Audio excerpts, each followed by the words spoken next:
All right, everybody, we've been working on inequalities. This video will just do part one, where we're looking at one variable, and I'll do the other parts of the inequalities in the other videos. So please let me know if you have any questions while I'm going through this. Okay, so level 2 questions. You got to be able to do these to get a C on this part. What I'm seeing is that r plus 13, the opposite of a plus 13 is a minus 13, so I'm going to do minus 13 on both sides. That's going to get rid of the plus 13. So now the left side of my inequality is just r, and the right side is 9 minus 13, which is negative 4. So r is less than negative 4. When I draw my number line, I'm a little bit lazy. I only put a couple numbers on it. Negative 4, negative 3, negative 5. And this number right here is negative 4. I do an open circle, and I shade everything to the left of it. So what I'm noticing is that because it just says r is less than, it doesn't say less than or equal to, it just says less than, I draw an open circle. And when it says less than, I want to shade in numbers that are actually smaller than negative 4. Some example solutions would be negative 6, negative 9.2, and negative 10,000. The next problem says negative 10x is less than negative 80. A lot of people I've seen have been tempted to try to add 10 to this problem, thinking adding 10 is the opposite of minus 10. What you need to remember is that when we put a number right next to a letter, it means they are multiplied together. This does not say x minus 10. We are not subtracting 10. We are taking a number and multiplying it by x. And if you have a number multiplied by x, the opposite would be dividing. So when you see negative 10x, that means negative 10 times x.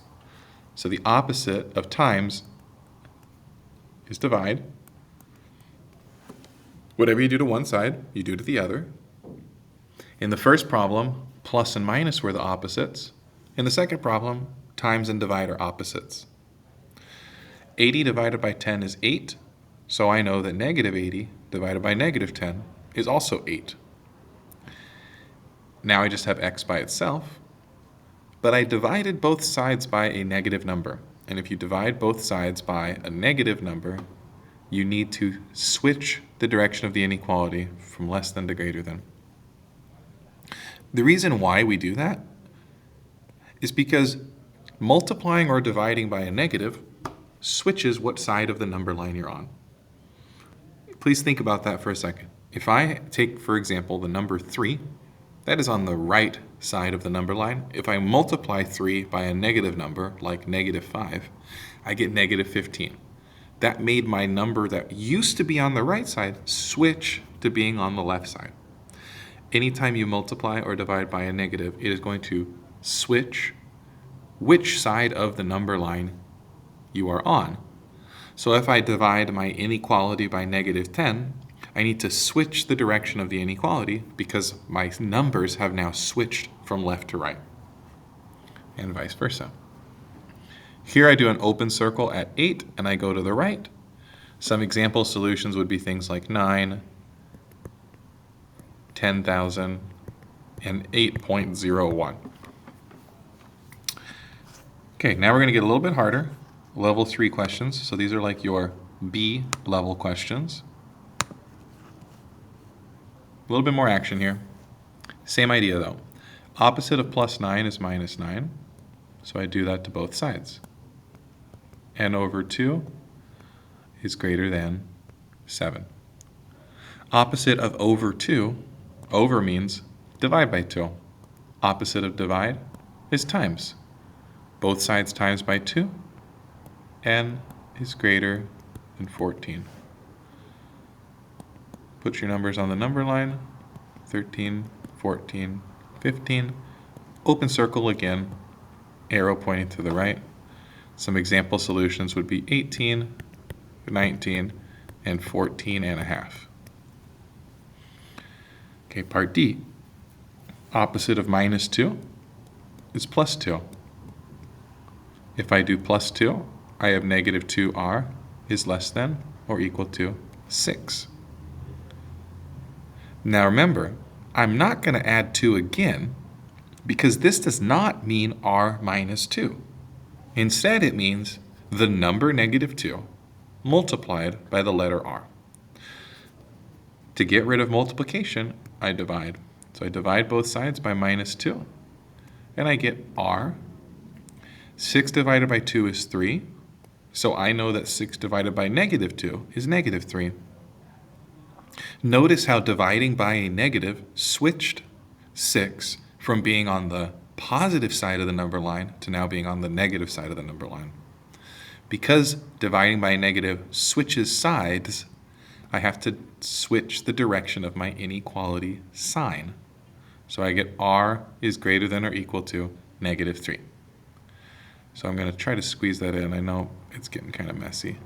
Negative 4, negative 3, negative 2. Filled in dot, arrow pointing to the right. Now why did I fill in the dot here? On this inequality, it says equals 2. It does not just say you have to be bigger than negative 3. It says you could also equal negative 3. And so I fill in the dot to show that negative 3 itself is a solution. Negative 3 is a solution. Negative 2.99 is a solution. And so is 100 or 1,000.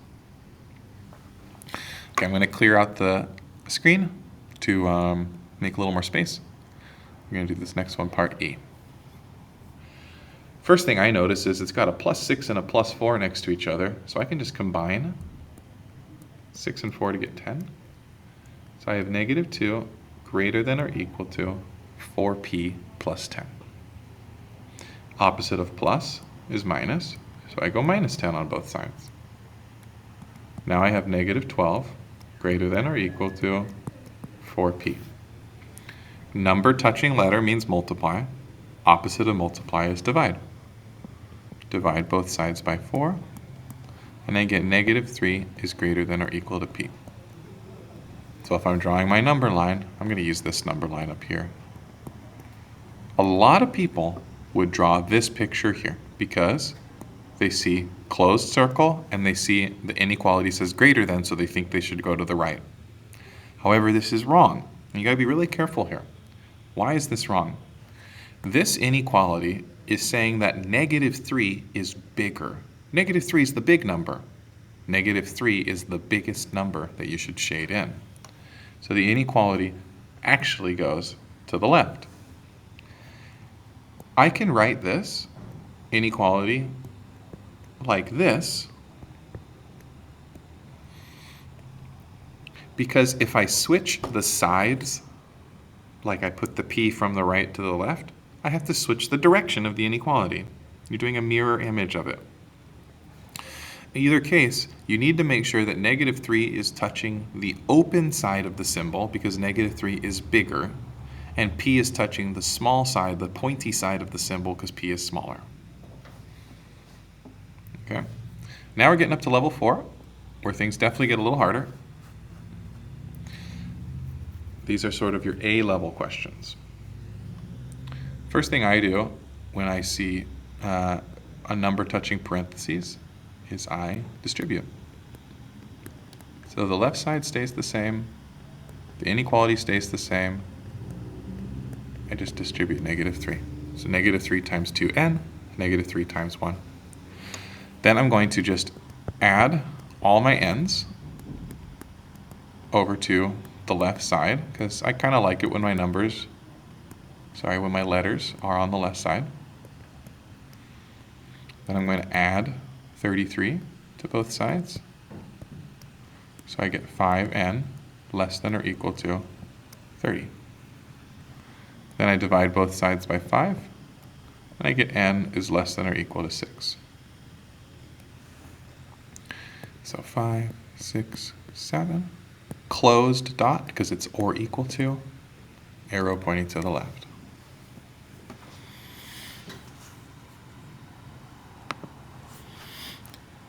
This next one says to create and graph an inequality with the solutions negative 2, 3, and 9.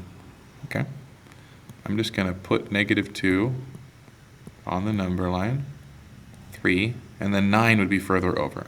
So I know I want -2 to be a solution, and I want 3 to be a solution, and I want 9 somewhere over here to be a solution. There are a lot of different ways you could do this. One way that I could do this is I could write down the inequality x is greater than or equal to -2, because that would start at -2 and would shade to the right, and that would include 3 and 9. Another option is to say x is less than or equal to 9, because that would start at 9 and it would shade to the left. Another option would be to say x is less than 100. All three of those numbers are less than 100. Another option, if you're feeling fancy, is to say 2x plus 1 is greater than or equal to -100. All three of those numbers, if you multiply them by 2 and add 1, you'll get greater than or equal to -100. There's an unlimited number of possible answers here. If I wanted to just take maybe the simplest one, I would draw that picture there. Okay, last one of these that is just with x's in there. I've got a 3-part inequality. I'm going to try to get x by itself in the middle. So whatever I do to get rid of things next to x, I have to do it to all three sides of the inequality. So I can go -4 to get rid of the +4, but then I'll do it over here, and I'll also do it over here. So I get -6 less than -2x less than or equal to -1. Just like you usually do it to both sides, this time I did it to all 3 parts of the inequality to keep it all balanced. Number touching letter means multiply, so I divide. If I divide one part, I need to divide all 3 parts, leaving me with 2 negatives divided to make a positive. Oops.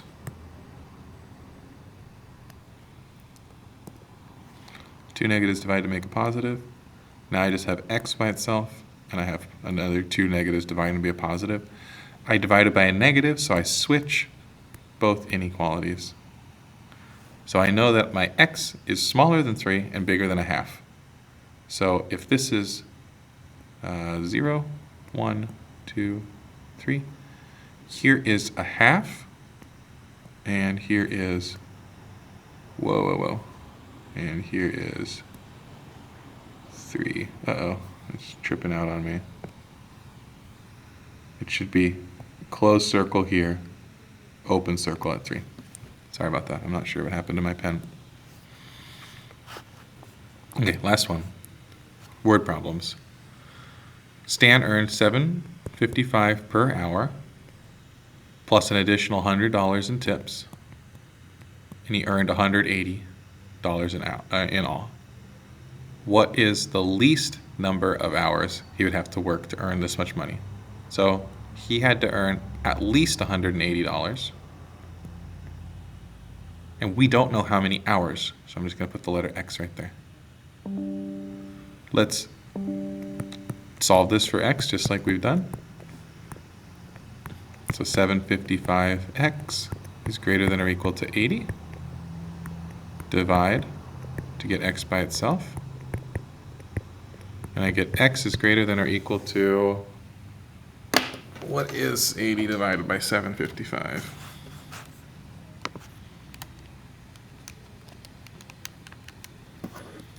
X has got to be at least 10.596. So I would say at least 11 hours. Because 10 hours he wouldn't have enough money. Last one, Brenda has $500. Each week she withdraws $40. She's taking it away. I don't know how many times. She has a balance of at least 200. So, same sort of process. Take away 500. So negative 40x is at least negative 300. Divide by negative 40.